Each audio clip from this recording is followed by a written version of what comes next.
data pricing and whether we want, people are asking for further reductions. I mean, it is fair that people would ask for more, but it must be driven by the fact and the science. And so I made a request to the International Telecoms Union, the IDT, to carry out an independent survey of Ghana and our data pricing and telecom pricing vis-a-vis macroeconomic indicators and the sub-region. We're expecting to get that report by end of September. And once we get that report, it will arm us with the right steps to take. Are we going to be asking for further reductions, or do we sit where we sit? I think that we will continue to explore this. But let me also be clear that a lot of this is market forces driven. So it's a demand and supply thing. And that's why I believe that the previous administration did us great disservice, where Google was willing to land their Equiano cable in Ghana.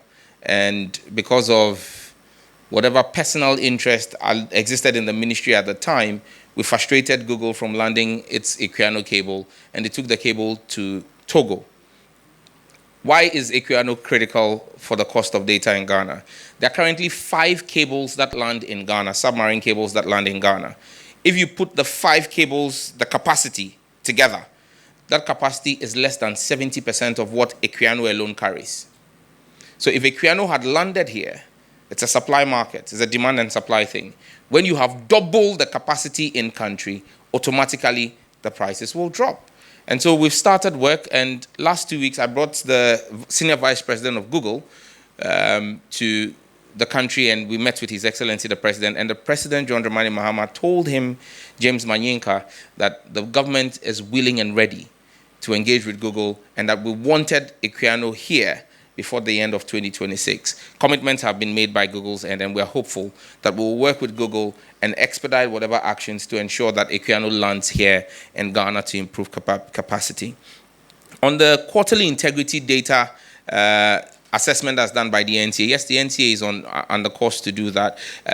We rolled out this on the 1st of July, which was the beginning of the 3rd quarter. So it's a quarterly thing. So they're going to do the survey July, August, September for Q3, and then present the report. So once we get that report in Q3, we'll definitely make that available to the public. But another regulatory directive I've given to the NCA, which is being explored right now, is, you see, when you make phone calls, at times you get a pop-up message that tells you that you spoke for this long and this amount of your credit has gone, so this is your balance.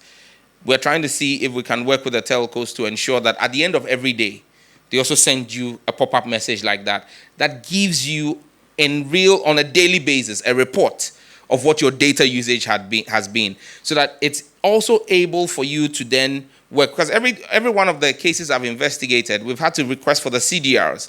And so it's the CDRs that allow us to then determine what your data records have been. But if you also, as a customer, is giving a daily update, it lets you understand if something is going off or if there's something wrong with your system. I think that provides us more transparency. And so we've asked the NTA to explore that with the MNOs. Shadrach from Metro TV asked about the rural telephony sites. Abandoned projects, what is next?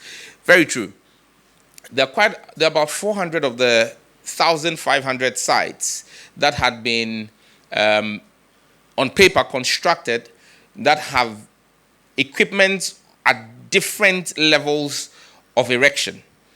Why are people laughing?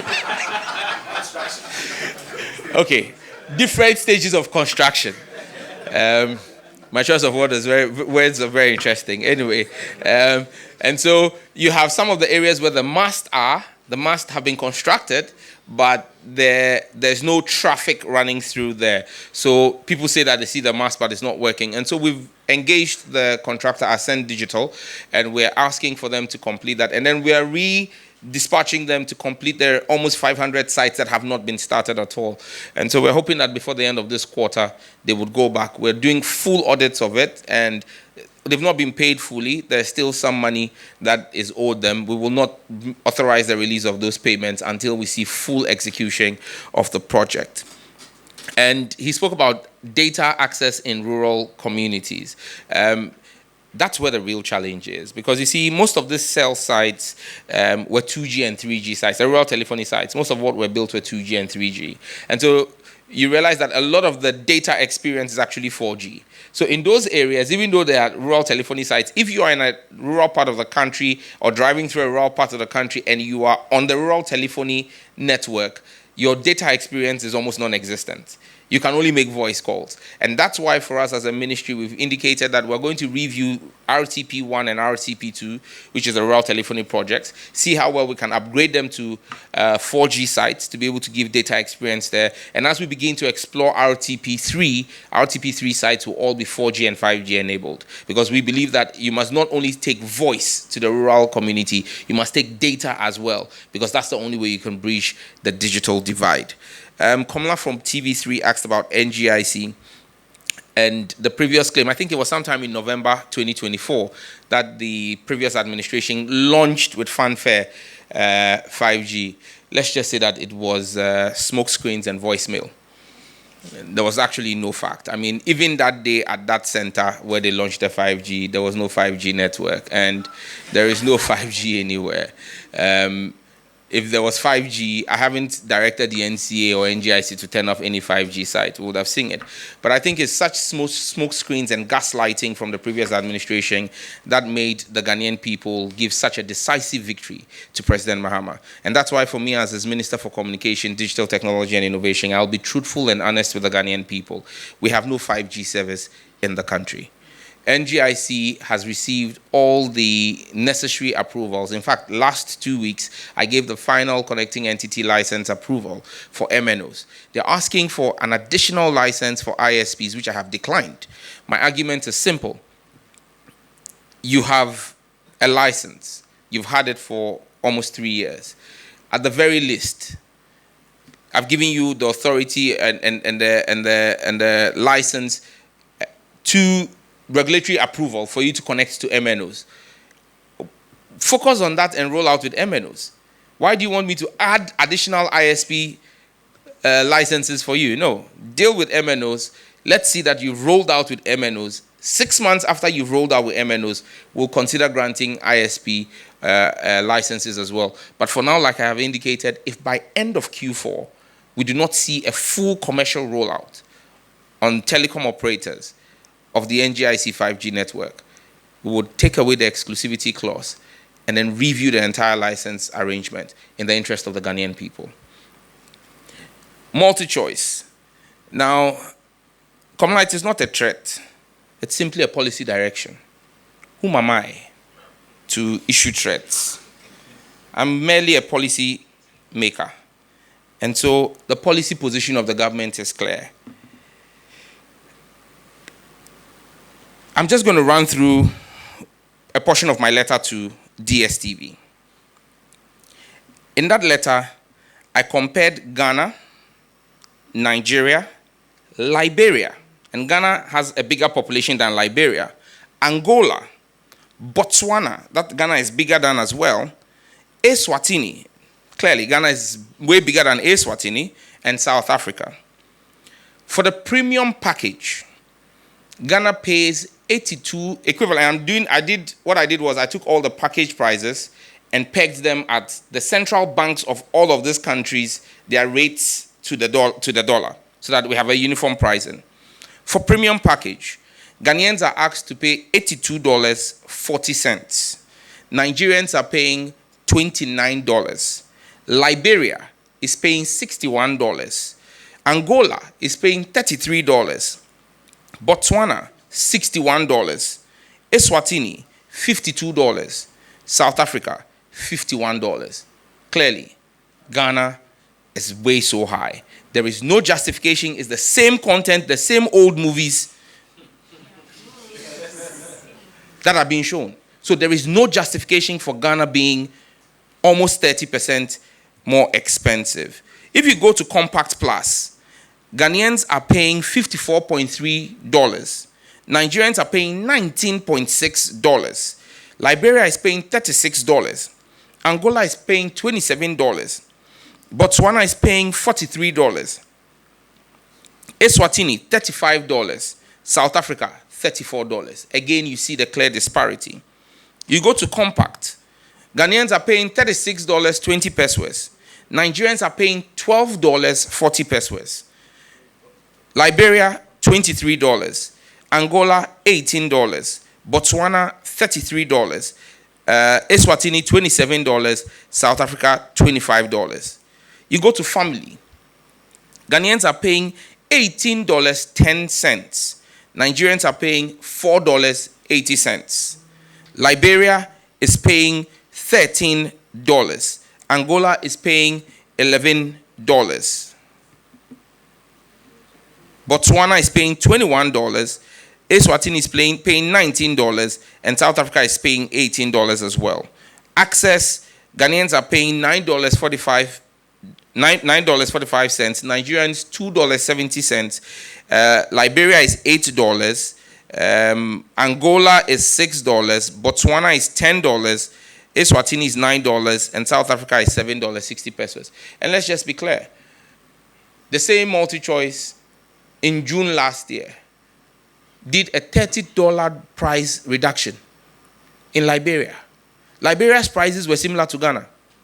They slashed the premium price by $30, slashed all the lower bundles by $17. What is good for Liberians and Nigerians is good for Ghanaians.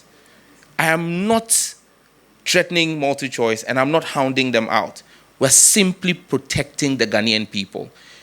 I have made a request for 30%.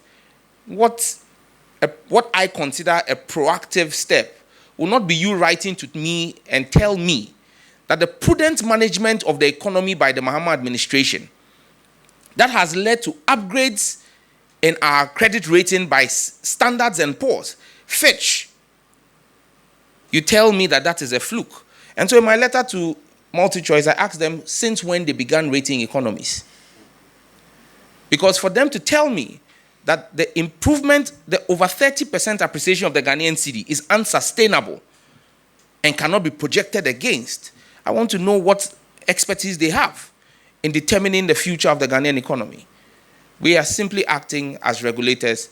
We will not give a license to a foreign entity to come and fleece Ghanaians. You want to work here in Ghana, you will work in the interest of the Ghanaian people.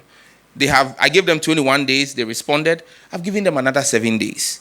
By 7th of August, the NCA would suspend their broadcasting license if they don't come back to us with a reduction in price for the Ghanaian people.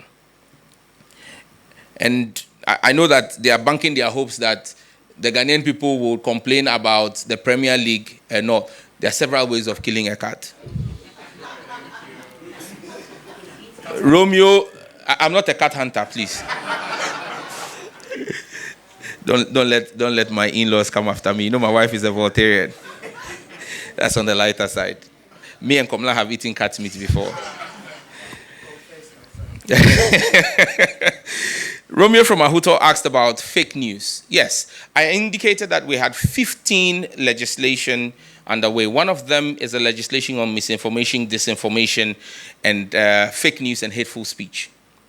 That is also about 90% complete.